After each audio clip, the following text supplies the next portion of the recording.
Bonjour et bienvenue dans Rideau Rouge, votre rendez-vous culturel hors des sentiers battus. Je suis Alex, metteur en scène et fondateur du Bazar Culturel.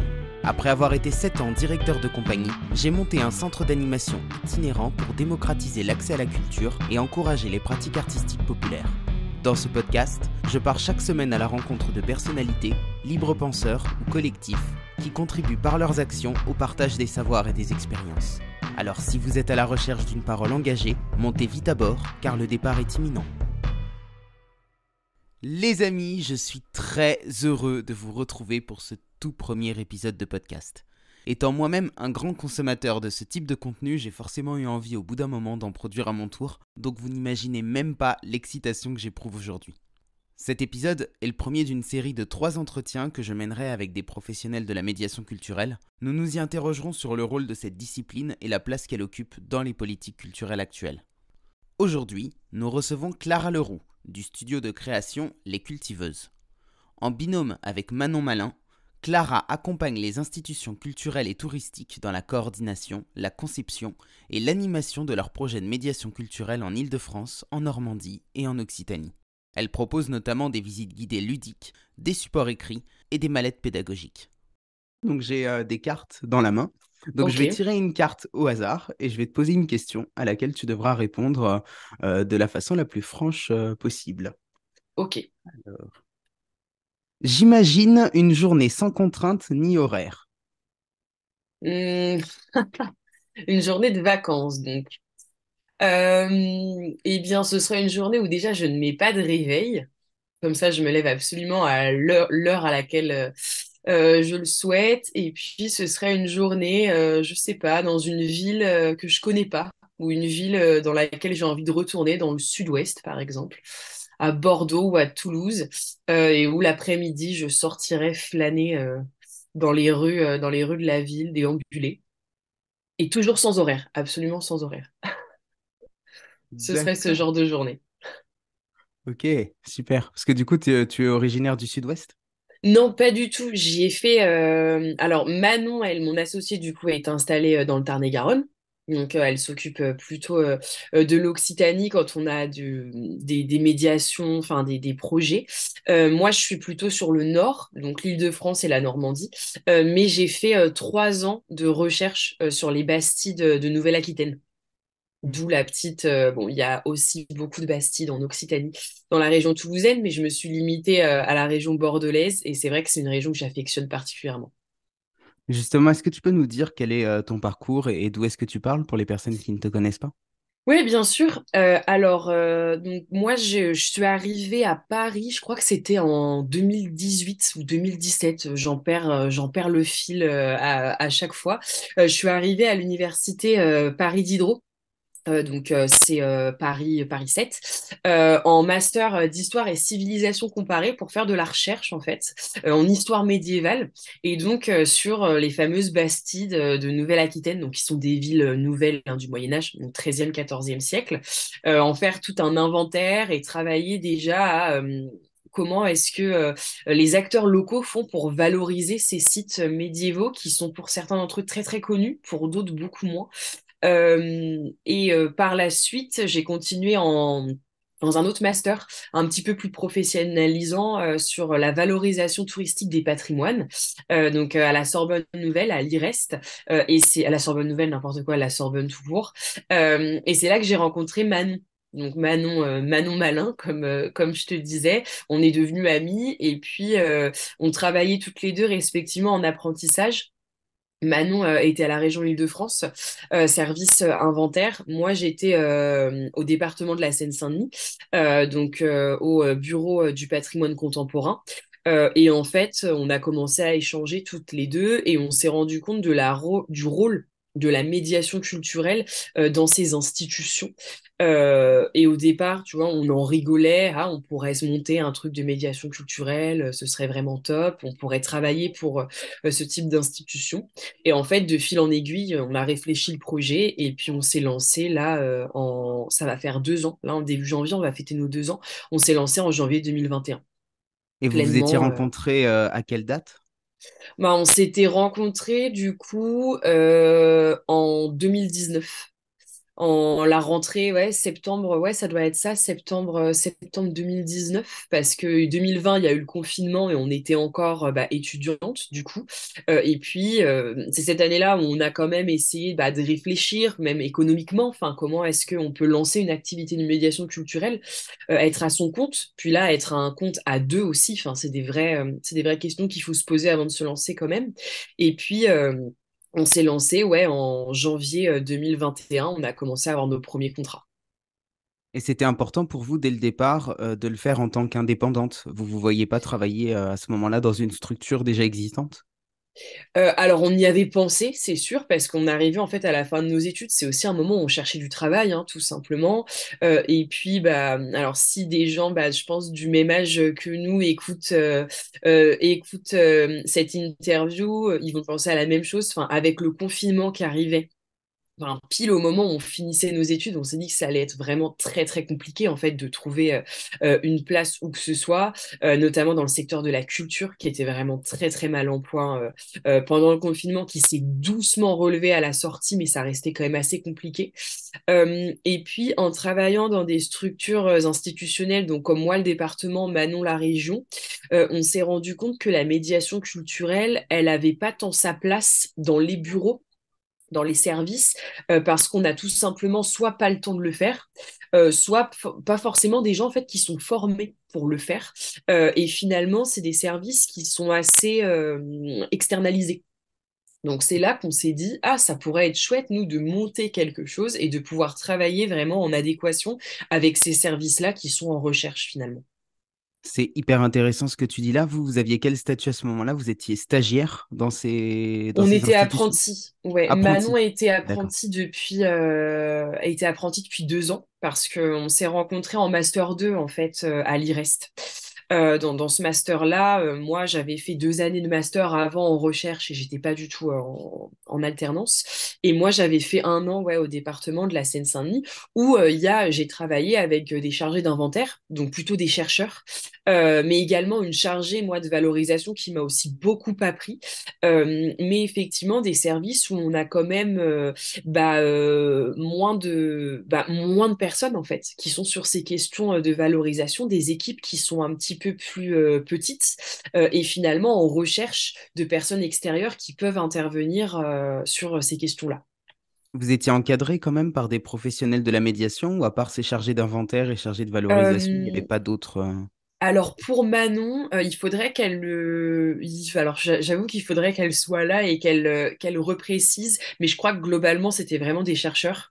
Et pour ma part, de mon côté, j'avais une chargée de valorisation qui menait des actions de médiation depuis quand même un bon bout de temps. Donc il y avait vraiment une expérience dans ce domaine. Et la particularité du département de la Seine-Saint-Denis, bon, n'ayant travaillé qu'au département de la Seine-Saint-Denis, je ne sais pas comment ça se passe dans les autres départements pour tout te dire, mais ils avaient cette particularité, et moi, ce que j'aimais bien, il y avait vraiment cet aspect recherche. Et il y avait quand même un aspect valorisation, c'est-à-dire que eux, en tant que chercheurs, animaient aussi des balades urbaines, des visites guidées de sites appartenant au département. Donc ça, c'était intéressant. Et moi, j'ai pu me former auprès d'eux, en fait, en assistant moi-même à leurs balades, après en intervenant, puis après en menant des choses moi-même, et de fil en aiguille, découvrir un peu, découvrir pleinement la médiation culturelle, parce que dans le cursus universitaire, c'est pas du tout quelque chose dont on parle.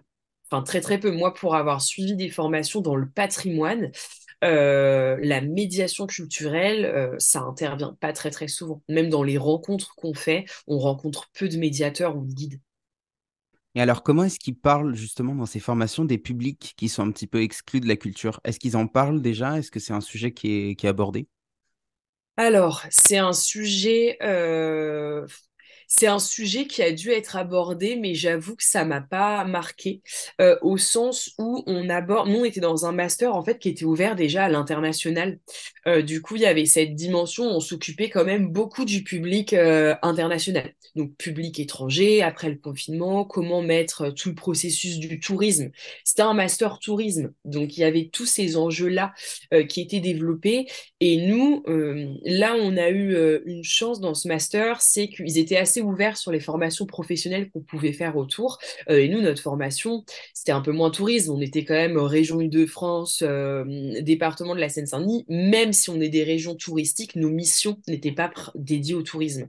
Donc, je dirais que moi, je l'ai plus vu sur le terrain, du coup, quand j'étais en apprentissage, plutôt que vu en cours, même si je pense que le public qu'on appelle, bon, moi, c'est un terme que j'aime pas trop, mais c'est souvent un terme qu'on emploie, le public du champ social, a été évoqué, mais peut-être de façon moindre, on va dire. Ouais, donc c'était pas la priorité au sein de ces services, forcément. Euh, Alors, au sein du master, enfin, on va dire la théorie, non. Après, la pratique, le département de la Seine-Saint-Denis, le public du champ social, si, on en entend parler.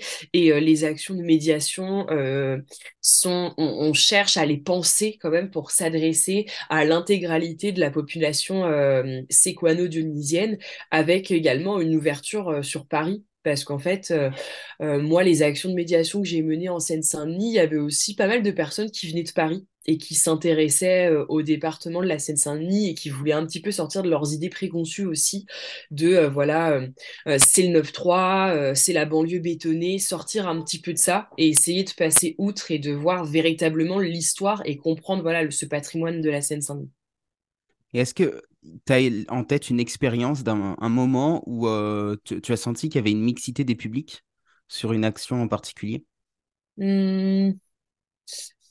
La mixité des publics, j'ai un peu... Alors, nous, on l'a dans nos différentes activités, mais c'est plus, tu vois, on va avoir tel public sur telle action, tel public sur telle action. Enfin, c'est peut-être pas mixité au sens où tu l'entends, parce que en général, les balades qu'on va mener, nous, en Seine-Saint-Denis, euh, c'est un public qui est quand même touché par les questions, enfin par l'histoire, par le patrimoine, en fait, c'est des sujets qui leur parlent.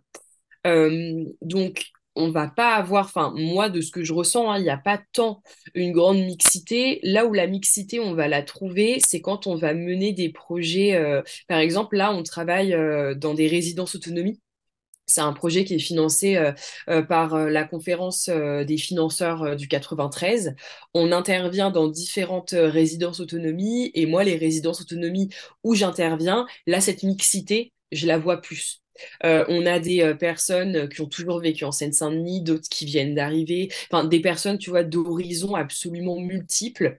Certaines qui parlent, écrivent bien français, d'autres pour qui c'est plus compliqué. Et là, il y a une réelle mixité, d'autres qui ont un intérêt pour le patrimoine, d'autres qui découvrent et qui ont absolument, tu vois, au point de départ, pas du tout d'atome crochu avec ça. Mais la mixité reste plus limitée parce en termes d'âge, on est sur un public senior, par exemple. Cette mixité, on la retrouve quand on mène des actions aussi auprès du jeune public.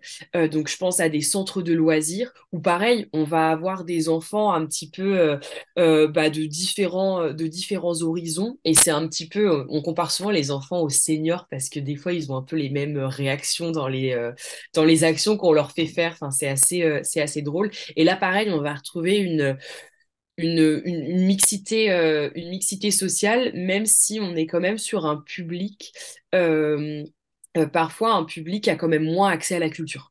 On s'en rend compte, moi en intervenant, et Manon aussi, hein, je dis moi parce que voilà, je suis la seule à être présente, mais en réalité, on s'en est toutes rendu compte. En faisant des actions en Seine-Saint-Denis, on s'est rendu compte que voilà, il y a il y a des publics, et je pense donc à ces centres de loisirs où on est intervenu, ces résidences autonomie où on intervient, il y a des publics qui sont quand même, qui ont un accès quand même plus difficile à la culture. Nous, on a beaucoup l'exemple de la Seine-Saint-Denis parce que c'est un territoire où on a beaucoup travaillé. J'imagine que c'est pas le seul territoire aujourd'hui en France qui connaît ces problématiques. Mais c'est vrai qu'on est sur un territoire qui est à la fois très très proche de Paris, et à la fois très éloigné. Enfin, l'histoire, nous, pour le coup, on mène des conférences hein, sur l'histoire de la Seine-Saint-Denis. Historiquement, ça se comprend. Mais aujourd'hui encore, c'est difficile de dépasser cette espèce de barrière là entre Paris et le périph', quoi. C'est compliqué parfois. Et pour l'anecdote, quand je te disais que des fois, on a du public parisien qui arrive en Seine-Saint-Denis, bon, en général, faut pas que ce soit non plus trop trop loin de Paris, hein. Faut qu'il y ait une liaison simple en RER ou en transport, sinon les gens en fait se déplacent pas. J'ai eu plusieurs fois des gens qui m'ont dit ou qui ont laissé des commentaires en dessous de nos visites. Bah merci beaucoup de m'avoir fait découvrir tel endroit de la Seine-Saint-Denis parce que, enfin, moi ça remet tout ce que je pensais est remis en question parce que j'imaginais ça, bah, comme on le voit un peu à la télé ou dans les journaux. Et en fait, je me rends compte que c'est bien plus que ça. Donc bref, Justement, là je dévie un peu, mais ouais, est-ce que tu pourrais nous donner un exemple de l'histoire de la Seine-Saint-Denis, quelque chose qui t'a surpris peut-être que quand tu l'as appris et qui surprend les gens lors des visites? alors, qui surprend les gens, très souvent, ce qui surprend les gens, c'est les sites. En fait, c'est triste, mais ce qui surprend les gens en Seine-Saint-Denis, c'est les beaux sites. On a de très beaux sites patrimoniaux en Seine-Saint-Denis. Je parle pas, bon, par exemple, on a la basilique Saint-Denis. Quand on parle de la Seine-Saint-Denis, c'est ce qui revient le plus souvent. Mais il y a de très, très beaux sites ailleurs en Seine-Saint-Denis. Je pense à Notre-Dame-des-Missions, par exemple, à Épinay-sur-Seine. Je pense au parc de la Poudrerie à Livry, à Sevran et Livry-Gargan. Il y a de très beaux sites en Seine-Saint-Denis. Et les gens, souvent, sont très étonnés de les découvrir parce que pour eux, la Seine-Saint-Denis, c'est les bars et les tours, en gros, pour la faire un petit peu courte. Moi, dans ce que j'ai pu lire sur la Seine-Saint-Denis, bah, et ce qui est étonnant, enfin, et puis c'est l'histoire aussi qu'on a actuellement, ce qui se passe avec le Grand Paris, toute la dynamique qu'on a autour des JO, et puis cette dynamique du Grand Paris, bon, qui est quand même antérieure à Paris 2024. Mais c'était cette espèce de rupture qu'on a eue dans les années, bah, je dirais 60, du coup, quand le département de la Seine a disparu. Et en fait, ce département de la Seine, il englobait Paris, il englobait la Seine-Saint-Denis, le Val-de-Marne et les Hauts-de-Seine à quelque chose près, hein, pour la faire courte. Et puis dans les années 60, on a la région Île-de-France, on a la région qui apparaît, donc cette nouvelle strate. Le département de la Seine disparaît. Chaque département donc fait son apparition et là on a une véritable rupture entre Paris et le reste, enfin Paris et sa petite couronne et puis j'en parle pas mais Paris et puis sa grande couronne parce qu'aujourd'hui, c'est quand même encore compliqué. Et puis là, on voit, ce qui est drôle, c'est qu'avec cette histoire de Grand Paris, et ben ce département de la Seine, tu vois, il est un peu en train de revivre en quelque sorte. Bon, politiquement, c'est peut-être un peu fort et très probablement pas correct, mais on a une espèce de résurgence de ça, puisque le Grand Paris, bah, c'est les anciens départements de la Seine que je viens de te citer, cette espèce d'union là autour de Paris qui se reforme. Il faut savoir que là, je te disais, on a cette rupture au-delà du périph'. Voilà, les gens vont pas au-delà du périph', on reste à Paris. Mais à une époque, cette rupture-là, elle existait beaucoup moins. Il y avait une vraie liaison entre Paris et les territoires autour. Et ces territoires, très souvent, quand tu parles d'émancipation des classes, de démocratisation et d'accès à la culture, bah, très souvent, l'image qu'on a, en fait, c'est Paris face à la banlieue, à des milieux qui ont moins accès à la culture. Mais à une époque, voilà, c'est quelque chose qu'on pensait pas comme ça. On pensait à la capitale et sa banlieue et pas la capitale face au reste du monde, quoi. Donc ouais, Ouais. ça c'est assez étonnant. Il y a comme tu vois un retour en arrière. Et à la fois là, ça se reforme avec le Grand Paris, mais est-ce que ça va se reformer correctement? Enfin, Oui. Moi, la c'est compliqué. sensation que ça me donne, tu vas me dire si elle est juste et si tu la vois de la même façon, c'est qu'on est un petit peu en train d'étirer les murs de la capitale et que du coup, il y a une appropriation du patrimoine par les personnes qui vivent à Paris, du patrimoine de Seine-Saint-Denis notamment, j'entends. Mais Oui. je me demande si cette appropriation du patrimoine ne risque pas d'expulser ou de repousser les personnes qui vivent en Seine-Saint-Denis, qui elles-mêmes n'ont pas encore fait ce chemin de comprendre, de s'approprier le patrimoine local et qui du coup risquent Mm. en fait de se marginaliser davantage au sens où elles vont s'écarter encore plus en fait de là où elles se trouvent et de la culture.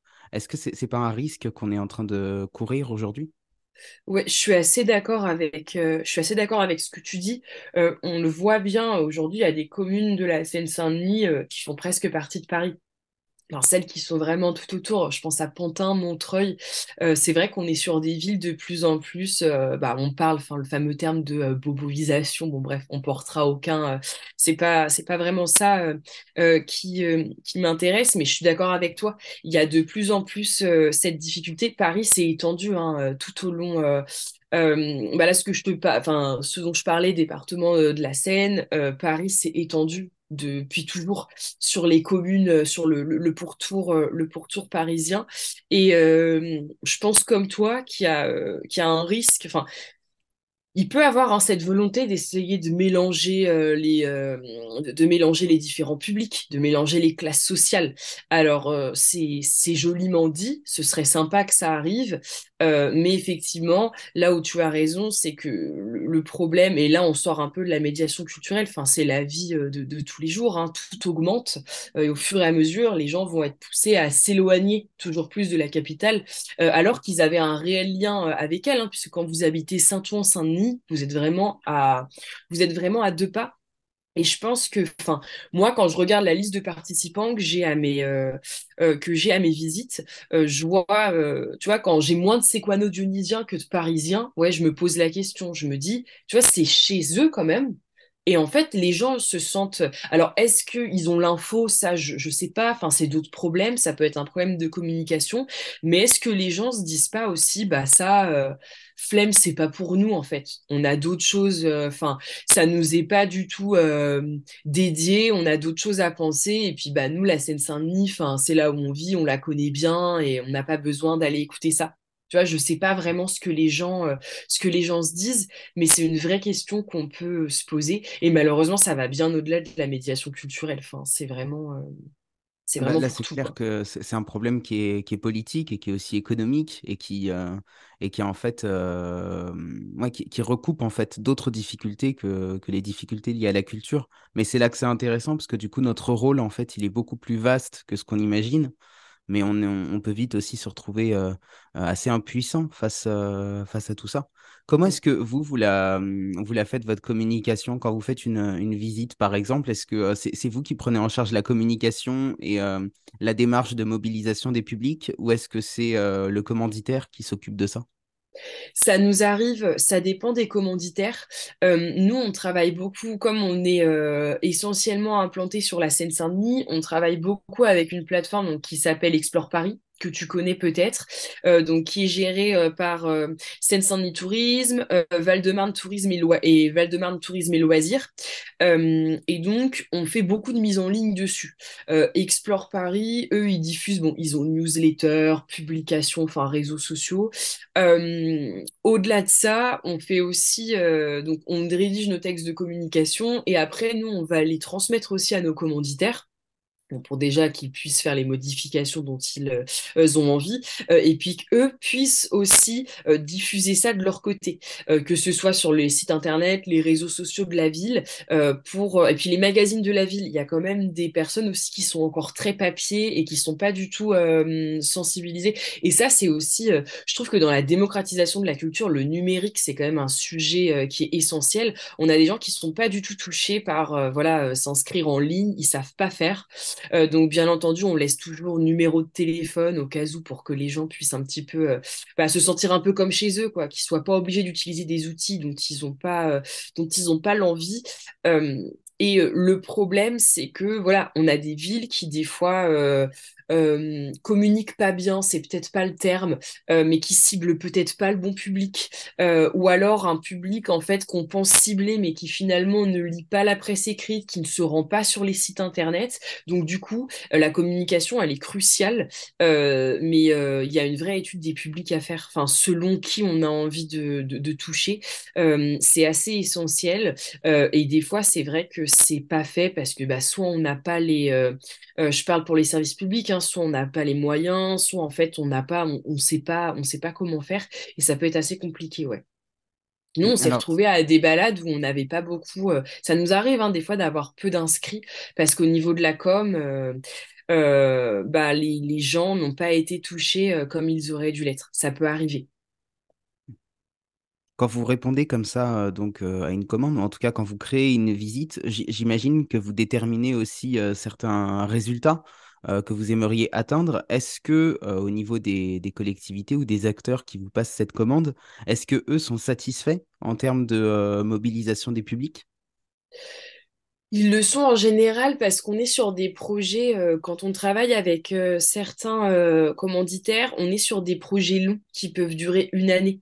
Donc effectivement, à la fin de l'année, les projets, enfin le projet parle de lui-même. On a plusieurs centaines de personnes qui ont été sensibilisées. Enfin, c'est avec une dizaine d'actions qui ont été mises en place. Enfin, c'est plutôt un bon score. Mais quand on regarde dans le détail, effectivement, il y a des visites où on peut avoir que quelques inscrits, tu vois, et des visites où on va en avoir beaucoup. Donc, quand on regarde dans le détail, ça peut être assez hétérogène. Après, ça dépend plein de choses. C'est pas forcément que la communication. Il y a quand même eu le confinement, et depuis la sortie du confinement, il y a une reprise assez difficile. Alors, je sais pas si c'est une habitude que les gens ont perdue. Il y a eu des espèces de montagnes russes. Après le confinement, beaucoup de gens ont commencé à refaire des choses.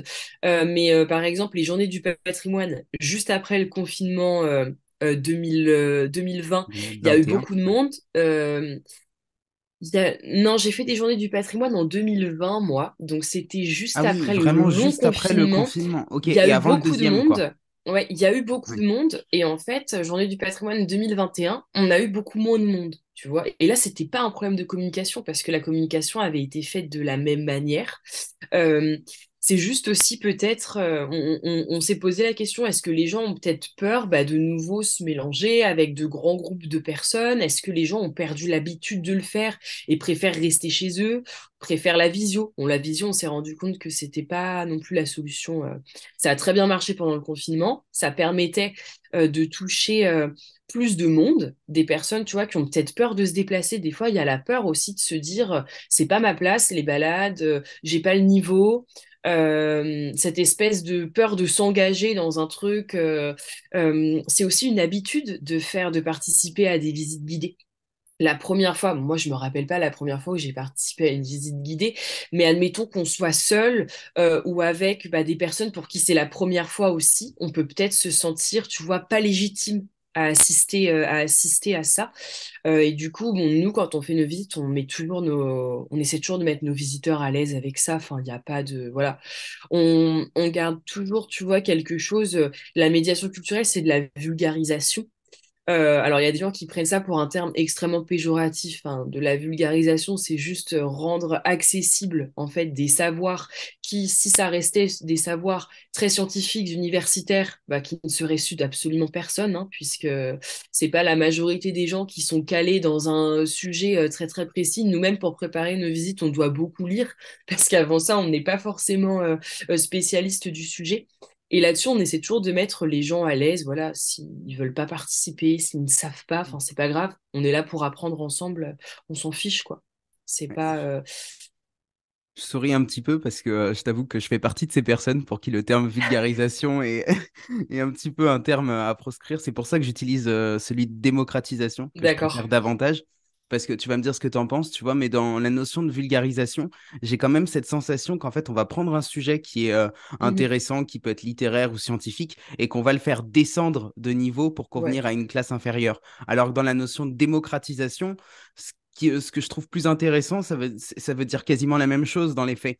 Mais Mhm. les mots ont un sens et le fait de démocratiser quelque chose, ça veut dire qu'on va le rendre accessible selon des principes démocratiques. Mhm. Et ça, je trouve ça beaucoup plus intéressant que de dire vulgariser, où il y a un côté un petit peu consommation de masse. Et donc, effectivement, je trouve qu'on est beaucoup là-dedans, aussi bien avec tous les youtubeurs qui font de la vulgarisation et compagnie. Et que, du coup, on a perdu cette notion, en fait, de pourquoi on fait les choses, qui est Mhm. de donner accès à un outil qui va servir l'émancipation des gens, parce que c'est à ça au final que sert la culture, c'est à pouvoir se réapproprier son histoire, à pouvoir se réapproprier ses racines et à pouvoir en faire de l'analyse politique qui peut nous servir aujourd'hui en tant que citoyen à un instant T.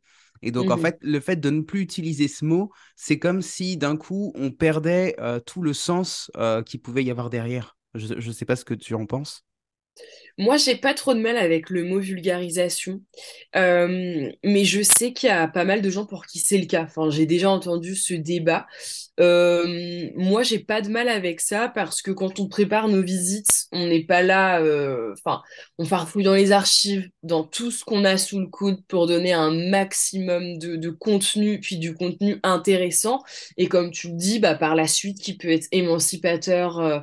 Enfin qui peut être un contenu bah, déjà qui va intéresser les gens et au-delà de ça, qui va amener les gens à se questionner tout simplement, et puis leur donner l'envie derrière, bah, soit peut-être de mener leur propre recherche sur un sujet à côté, ou de participer toujours plus à ce genre d'activité culturelle, parce qu'ils vont se découvrir une vraie passion, bah, que ce soit pour leur patrimoine local ou autre chose. Après, effectivement, je comprends bien cette espèce d'ambivalence qu'on a dans le terme vulgarisation, où il y a cette idée en fait de contenu facile, de contenu, alors j'allais dire accessible à tous. La démocratisation de la culture, c'est aussi ça, c'est aussi une accessibilité à tous.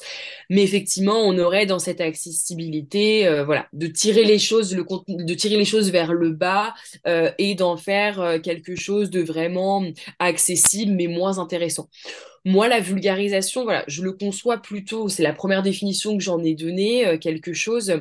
En fait, pour moi, ça va, c'est tout simplement, tu prends ton contenu, alors je sais pas, scientifique, littéraire, brut, et en fait, c'est aussi le faciliter, alors le vulgariser, mais dans le linguistique. Voilà, utiliser, j'imagine que moi, quand je faisais des recherches à la fac, je lisais des trucs, c'était assez incroyable. On ne comprend rien parce qu'en fait, c'est hyper scientifique. On se demande même des fois si les chercheurs comprennent ce qu'ils racontent, hein. C'est vraiment, on a des phrases de 10 kilomètres, il n'y a pas de... il n'y a pas de virgule, pas de point, il n'y a rien du tout. Ils emploient des mots dont on n'a aucune connaissance. Donc c'est vraiment, on est sur quelque chose de très, très élitiste. C'est assez fatigant, hein, je trouve. Enfin, moi, en tout cas, c'est ce qui me fatiguait un peu. Moi, en tant que chercheuse, parler comme ça, aller à des conférences, lire des thèses comme ça avec des grands mots, où en fait, on pouvait se contenter d'utiliser des mots que tout le monde comprend et diffuser, tu vois, le savoir, le rendre accessible comme ça à toutes et tous. Donc moi, pour moi, la vulgarisation, c'est plutôt voilà, faciliter la compréhension d'un texte, tu vois, d'une œuvre, je sais pas, ça peut être d'une œuvre d'art, d'un patrimoine, sans passer par des choses qui ont été écrites avant. Alors bien évidemment que nous on lit, mais qui c'est pas possible de lire des bouquins où on comprend pas la moitié des mots, quoi. Mais je comprends cette histoire, là, démocratisation, et c'est sûr, et très probablement un terme beaucoup plus fort. Enfin, il y a une volonté, comme tu disais, derrière, c'est un mot qui est assez politique aussi. Et vulgarisation n'a pas ce côté. Enfin, Ouais, c'est vrai qu'on a dépolitisé le terme, en fait. C'est exactement ça. mm, C'est-à-dire que dans la notion de démocratisation, déjà, il y a une notion historique. Ça nous renvoie d'office bah, à la Seconde Guerre mondiale et au Conseil national de la Résistance, avec cette volonté de rendre la culture accessible pour lutter contre la barbarie. Et dans cette notion de vulgarisation, en fait, je suis assez d'accord évidemment avec tout ce que tu as dit là, mais ouais, c'est vraiment cette notion politique qu'on perd, quoi. Et mm, je voulais juste rebondir sur ce que tu disais par rapport au texte. C'est effectivement quelque chose que j'ai constaté aussi et c'est insupportable, quoi. Quand tu te retrouves face à un texte ou même en conférence, face à quelqu'un qui tient un propos et que mm. tu es incapable de comprendre, la notion de la légitimité, elle est là, quoi. Et c'est ultra pénible. Et puis au-delà de ça, bah voilà, on se sent bête, en fait. Exactement. On se sent bête et ça donne pas du tout envie par la suite de réitérer l'expérience. Enfin, et puis ça crée une réelle barrière entre ce contenu, le public. Alors il y a des gens à qui ça plaît, qui sont là-dedans. Enfin, j'ai pas de problème avec ça, mais je trouve que c'est assez limité, ouais. Mais bon, après, chacun est libre de faire ce qu'il veut. Après, c'est sûr que la démocratisation, ouais, il y a un truc très politique et je pense que dans tout ce qui se passe dans le milieu de la culture, il n'y a pas toujours volonté à faire du politique. il n'y a pas toujours volonté à tenir un. Alors, ou alors est-ce que je prends le problème à l'envers et travailler dans la culture aujourd'hui, c'est forcément politique. Enfin, voilà, ça pourrait être, j'imagine, un débat que tu pourrais avoir dans d'autres entretiens. Est-ce qu'aujourd'hui, s'engager dans les métiers de la culture, ce genre de choses, c'est politique? Ça peut être un véritable débat. Mais je pense que des fois, voilà, la démocratisation, effectivement, c'est fort. Il y a ce côté politique, mais des fois, c'est pas ce que les gens recherchent non plus. Tu vois, ça peut aussi être le terme démocratisation, je pense qu'il peut aussi être un peu effrayant. Vulgarisation, il y a un truc, c'est un peu cool, tu vois. C'est pas, voilà, les gens arrivent, c'est un terme, c'est plutôt tranquille, mais effectivement, il y a ce côté, est-ce que c'est pas trop tranquille? Est-ce que du coup, on facilite pas trop, est-ce qu'on facilite pas trop les choses? Est-ce qu'on dissout pas trop le contenu? Oui. Moi, il y a une expression que j'aime bien, qu'on a utilisée peut-être la première fois pour m'expliquer ce terme de vulgarisation, justement, qui était de dire, c'est comme si on allait expliquer une histoire compliquée à un enfant. Et moi, j'aime beaucoup cette image parce qu'en fait, effectivement, c'est ça, quoi. C'est-à-dire qu'on se retrouve Mm. face à un public qui a besoin de comprendre les choses simplement et du premier coup et de pas avoir une explication alambiquée avec plein de termes Ouais. inutiles. Et les enfants sont pas plus bêtes que des adultes. C'est juste que des enfants, en fait, ils voient le monde avec leurs filtres et avec leur imaginaire d'enfant. Et en fait, quand on est face à tout type de public, on a tous nos propres filtres et nos propres imaginaires. Et ce que je trouve, moi, intéressant dans la médiation culturelle, c'est comment est-ce qu'on va s'adapter, en fait, à l'imaginaire de l'autre et Mm. à la vision que l'autre peut avoir, à la façon dont lui, il conçoit le monde, quoi. La question que Oui, t'as j'avais envie de... de te poser maintenant, c'était de savoir si au fil du temps, ta définition de la médiation culturelle, elle avait évolué entre le moment où tu as étudié, le moment où tu t'es lancée en tant qu'indépendante avec Manon. Est-ce qu'il y a eu une évolution comme ça dans ton parcours, dans ta compréhension du métier? Ouais, peut-être un petit peu. Au point de départ, quand on s'est quand on s'est lancé, tu sais, il y a cette idée quand on fait de la médiation culturelle de proposer d'être totalement indépendant, de proposer ses propres visites, ses propres contenus. Alors c'est toujours nos propres contenus, mais je veux dire plutôt ses propres thématiques.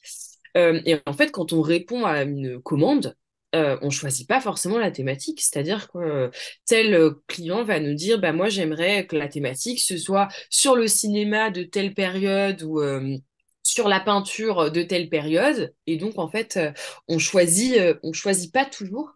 Et ça, je trouve ça assez intéressant. Enfin, c'est super intéressant parce qu'en fait, on devient vraiment son propre médiateur culturel. C'est-à-dire que nous-mêmes, on va commencer comme ça à apprendre. Au point de départ, avec Manon, on a des spécialités, enfin, et puis des thématiques qu'on préfère, hein. Manon, elle a une formation à l'école du Louvre, donc elle est très très branchée histoire de l'art, et puis des thématiques aussi beaucoup autour du féminisme, de l'écologie, enfin, tu vois, des enjeux qui lui tiennent beaucoup à cœur. Moi, j'aime beaucoup les notions, bah, l'histoire, l'architecture, en bossant en Seine-Saint-Denis, le patrimoine industriel aussi, l'architecture contemporaine. Tu vois, je suis passée du Moyen Âge quand même à la période contemporaine en travaillant en Seine-Saint-Denis. Donc, c'est des thématiques qu'on affectionne. Mais effectivement, on peut avoir des commandes qui sont totalement, tu vois, bah, plutôt, je sais pas, le patrimoine naturel, des choses qui vont totalement changer. Et en fait, moi, ça remet la définition de médiateur culturel, enfin moi l'idée tu vois que j'avais, elle a un peu changé parce que je me suis mise à découvrir des trucs sur lesquels j'aurais jamais pensé travailler moi-même, qui m'ont énormément apporté. Donc finalement tu vois cette démocratisation de la culture, bah quand t'es médiateur culturel, tu la ressens carrément parce que tu travailles sur des sujets, tu savais pas du tout ce que c'était avant, enfin tu t'étais jamais même posé la question. Et puis, tu es là, quelques mois plus tard, après avoir potassé le truc, à le transmettre à d'autres personnes, que ce soit des petits, des grands, comme tu disais, l'âge, c'est pas vraiment une barrière. Nous, on n'a pas de. Je sais qu'on a des collègues médiateurs qui ont des spécialités. Et moi, ça a aussi fait évoluer ma définition de médiateur culturel. J'ai jamais conçu la médiation culturelle comme un truc arrêté, au sens où, voilà, ma spécialité, c'est tel truc, mon public, c'est tel truc, et je fais que ça. Pour moi, ça a toujours été ouvert et puis bah encore plus ouvert parce que bah tu vois avec les commandes que j'ai eues, j'ai travaillé sur des trucs dont j'avais aucune idée avant ou que j'avais brièvement entendu parler mais je savais pas je connaissais pas bien. Et puis, on n'a pas voulu s'arrêter à un type de public parce que, comme tu le disais, et ben des fois, travailler avec des tout petits, travailler avec des personnes âgées, et ben t'as les mêmes démarches des fois avec l'un ou avec l'autre. C'est des publics qui se ressemblent. Travailler, tu peux tomber sur un enfant, je sais pas moi, 12 ans qui est hyper calé. Moi, ça m'est arrivé de tomber sur des enfants hyper calés sur le patrimoine technique. Ça m'est vraiment arrivé. L'enfant en question savait un tas de choses, tu vois et tomber sur un adulte bah, qui lui te pose des questions auxquelles aurait su répondre cet enfant finalement. Il y a pas vraiment, il y a pas vraiment d'âge et nous on aime travailler. Moi ma définition voilà de la médiation culturelle c'est ça, c'est moi d'apprendre de transmettre par la suite mes connaissances. Le mot transmission pour nous, il est très très important, tu vois. Alors, c'est pour ça qu'on utilise le terme de vulgarisation, parce que c'est bien beau tu transmets pas si les gens en fait comprennent pas ce que tu leur racontes. La transmission, elle est impossible. Ouais. Il faut que eux Et puissent le transmettre derrière, quoi. La exactement, transmission, elle est réussie si c'est eux sont ça. capables de prendre le relais. Elle se fait, nous, quand on est avec des enfants, on se dit, ouais, ils vont raconter ça le soir à leurs parents, ou ils vont raconter ça à leurs copains, tu vois. Et quand enfin, c'est là où la victoire, c'est là où tu te dis, ah, c'est vraiment utile ce que je fais, en fait. Euh, et puis, euh, et puis, nous, il y a eu enfin, moi, en tout cas, il y a eu ce truc aussi de me rendre compte que la médiation culturelle, tu pouvais beaucoup travailler avec le public du champ social avant, tu vois, de réellement devenir médiatrice culturelle, de faire des parcours ou des ateliers dans différentes structures ou juste grand public comme ça une fois de temps en temps, je m'étais pas rendu compte à quel point, eh bien, des fois, on est sur des publics quand même qui ont bah, un accès difficile à la culture. Et finalement, t'as beau en parler, alors tu le sais, hein, parce qu'évidemment, bon, nous en master, comme je te dis, on avait dû en parler quelques fois, enfin, t'en parles un petit peu, mais quand même, c'est pas la même chose qu'une fois que t'es sur le terrain et tu te rends compte que, ah bah oui, en fait, je bosse sur un territoire où il y a un accès difficile à la culture, et du coup, on a un rôle à jouer, un rôle déterminant dans cette transmission, notamment sur l'histoire du territoire, parce que la Seine-Saint-Denis, c'est une histoire à part entière et que cette histoire, elle doit être transmise pour ne pas être oubliée. Et puis, elle doit être transmise pour que les gens, en fait, comprennent pourquoi aujourd'hui, voilà, le territoire est ce qu'il est, pourquoi il est plus ou moins enclavé à certains endroits plutôt qu'à d'autres, et puis à quel point le territoire, il est riche. Surtout, ça, on aime bien toujours le rappeler en début de conférence. On aime bien faire une petite touche comme ça, enfin, leur montrer aux gens à quel point ce territoire, il est riche. Et je parle de la Seine-Saint-Denis, mais on pourrait parler c'est un territoire particulier, mais tous les territoires ont une histoire particulière. Et nous, la médiation culturelle, là où on a trouvé un peu peut-être notre spécialité, je ne sais pas si on peut dire ça, c'est valoriser les patrimoines locaux, s'adresser à des personnes en fait qui vivent ces patrimoines, cette histoire, ces territoires au quotidien, tu vois, et leur montrer sous un tout nouvel angle. Et en général, les gens sont ils se disent, ah ouais, enfin moi, ça fait 20 ans que je vis ici et j'en savais rien du tout. Et ça change leur conception même de l'endroit où ils vivent. Et en général, bah, ça valorise le lieu. En fait, eux, ça les rend fiers de vivre sur un territoire comme ça qui a une plus-value, enfin ouais, une valeur ajoutée. C'est un petit plus, quoi. Et on en revient à la notion de racine, quoi. Le fait de savoir que peut-être l'endroit où on vit, il a Mm. une histoire, il a peut-être aussi des personnalités qui sont passées par cet endroit. Ouais. Tout ça, non seulement c'est intéressant, mais ça nous ancre aussi en tant que citoyens dans une réalité historique. Et ça, c'est particulièrement intéressant. Bah là, on en revient à ce que tu disais sur la démocratisation. Finalement, il y a ce retour aux racines et essayer de comprendre le lieu sur lequel on vit. Et je trouve qu'en Seine-Saint-Denis, en Seine-Saint-Denis, on peut vraiment pas faire autrement, quoi. Parce que il y a vraiment ce truc de, voilà, il y a Paris qui est juste à côté. C'est hyper difficile, en fait, de trouver son identité sur un territoire comme ça. Sur un territoire aussi, désolée, c'est parce que je ne trouve pas le mot. Mais bon, Vaste, c'est pas grave, je vais peut-être? l'expliquer. Oui, un territoire vaste, mais surtout un territoire qui a beaucoup à offrir parce qu'en fait, un territoire international. Bon, on a des gens voilà, qui sont réunis sur ce territoire, qui viennent des quatre coins du monde, qui ont beaucoup à offrir. Mais c'est difficile. C'est un territoire qui est très très riche, plein de ressources. Et à la fois, tu vois, t'es face à Paris où tu as toutes les institutions culturelles, tous les touristes viennent là. C'est difficile de se faire une place alors que l'identité de la Seine-Saint-Denis, elle est pleine, quoi. Enfin, elle est là. Euh, et, euh, et du coup, bah, on se rend compte que des fois, en faisant des balades, bah, quand tu es avec des enfants, ils se disent, ah ouais, moi je vis ici, enfin, j'ai de la chance, tu vois, mon histoire, elle est belle, enfin, et voilà, il y a une sorte de fierté, et tu as raison, et c'est là où le terme du coup de démocratisation, il y a ce truc un petit peu de l'identité, des origines. Mais évidemment, il n'y a pas que la médiation culturelle qui peut parvenir à faire ça. C'est plein de jobs différents. Et la médiation culturelle y participe également, quoi. Super. Clara, écoute, on s'approche de la fin de cet entretien. J'ai une dernière question à te poser. Alors, je te préviens, elle n'est pas facile. Si tu avais le pouvoir de changer le monde, par où commencerais-tu? Oula, ouais, c'est compliqué. Euh, Bah après, là, ça inclut plein de c'est des enjeux, des thématiques, tout ça est très différent, mais une déconstruction, en fait, une déconstruction totale.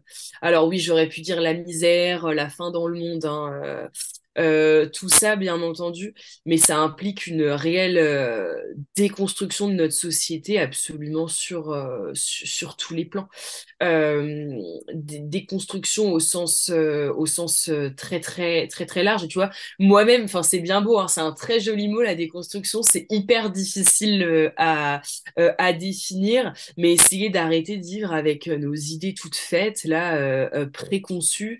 Essayer ouais, c'est bateau, hein, de vivre plus en harmonie avec notre planète, les uns et les autres, puis en fait, essayer de se comprendre et puis vraiment d'apprendre du passé. Les gens oublient, on oublie, enfin je dis les gens, mais c'est de manière très générale, hein, je peux m'inclure dedans. On oublie beaucoup et c'est aussi parce que, et c'est là où la démocratisation, la culture est très importante. C'est parce que si au bout d'un moment tout le monde est au courant, si tout le monde est, bon le terme est peut-être pas le bon, mais si tout le monde est éduqué, si on est tous éduqués sur les mêmes questions, éduqués de la même manière. Alors évidemment, notre mode de pensée à toutes et tous sera toujours différent, mais on partira avec les mêmes bases.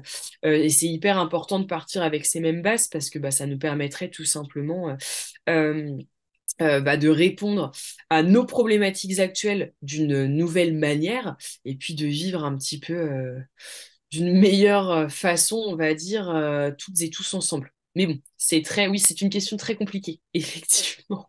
Eh ben, Il y a merci plein de choses beaucoup. à changer. Je trouve que tu as très très bien répondu et je suis vraiment à 2000% d'accord avec toi sur cette notion du devoir de mémoire.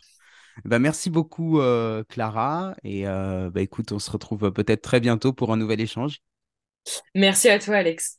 Et voilà, j'espère que vous avez apprécié cet échange et qu'il aura contribué à nourrir votre réflexion. Pour ma part, j'en tire trois leçons. Tout d'abord, qu'il y a au sein des institutions peu de professionnels de la médiation, que celle-ci est très orientée vers le tourisme et que la question des publics n'est que peu abordée. Ensuite, qu'il y a peu de mixité et que bien que les publics se croisent, ils ne se mélangent pas. Et enfin, que les professionnels de la médiation ont peu de marge de manœuvre car leur travail est souvent pris en étau par les politiques dans une volonté de dépolitiser la culture. Si le podcast vous a plu, n'oubliez pas de lui laisser une note positive et de vous abonner si ce n'est pas déjà fait. Et pour celles et ceux qui veulent suivre le travail des cultiveuses, je vous mets tous les liens dans la description. Merci à tous d'avoir écouté cet épisode et à la semaine prochaine pour une nouvelle rencontre hors des sentiers battus.